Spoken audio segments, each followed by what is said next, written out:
முதல்ல வந்து பாருங்க, விருச்சிக ராசி அன்பர்களுக்கு ஒரு பெரிய குழப்பம் அப்படின்றது இருக்க தான் செய்யுது. நெறைய விருச்சிக ராசி அன்பர்கள் வந்து பார்த்தீங்கன்னா, பொதுவா சில ஜோதிடர்கள் சொல்லுவாங்க பார்த்தீங்களா, "காலபுருஷனுக்கே 8ஆம் பாவம்மா நீங்க.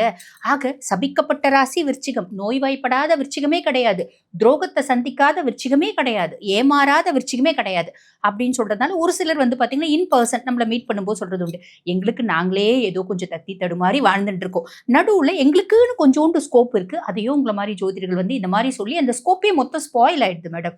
எங்களுக்கு உள்ள இருக்க தன்னம்பிக்கையே காணாம போயிடுது அப்படிம்பாங்க. அப்ப இது தன்னம்பிக்கை காணாம போறதுக்காக ஜோதிடர்கள் சொல்றதில்ல.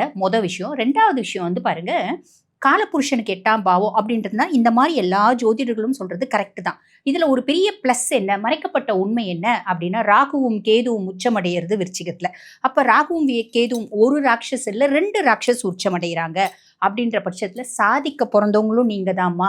உங்களோட மனசு ரொம்ப ஸ்திரமா வச்சு, நீங்க ஒரு விஷயத்த கிளிங் பண்ணிட்டு, அத நோக்கியே உங்களோட பயணம் இருக்கு அப்படின்னா, கண்டிப்பா நம்பர் 1 சாதிக்கக்கூடிய ராசி 12 ராசிகள்லயும் நீங்க தான் அப்படின்னு சொல்லலாம். பொதுவா இந்த ஏமாற்றம், துரோகம், ஆ இந்த வந்து பார்த்தீங்கன்னா, நம்புனவங்க நம்மள வந்து பார்த்தீங்கன்னா, மொத்தமா ட்ராப் பண்றது, இதெல்லாம் விருச்சிகத்துக்கு நல்லதா? ரொம்ப நல்லது. பொதுவா நம்ம ஆட் பார்ப்போம் இல்லைங்களா? கரை நல்லதா? அப்படின்னா கரை நல்லதும்பாங்க பாருங்க. அந்த மாதிரி பல விதத்துல நீங்க ஏமாற்றப்படுறீங்க, துரோகம் சந்திக்கிறீங்க அப்படின்னா, ஒரு ஏமாற்றம், ஒரு துரோகம் உங்கள நச்சுன்னு நடுமண்டையில அடிச்சா மாதிரி ஒரு இத ஏற்படுத்தும். அப்ப அந்த செகண்ட்ல இருந்து நீங்க வாழ்க்கையில முன்னேறுவீங்க.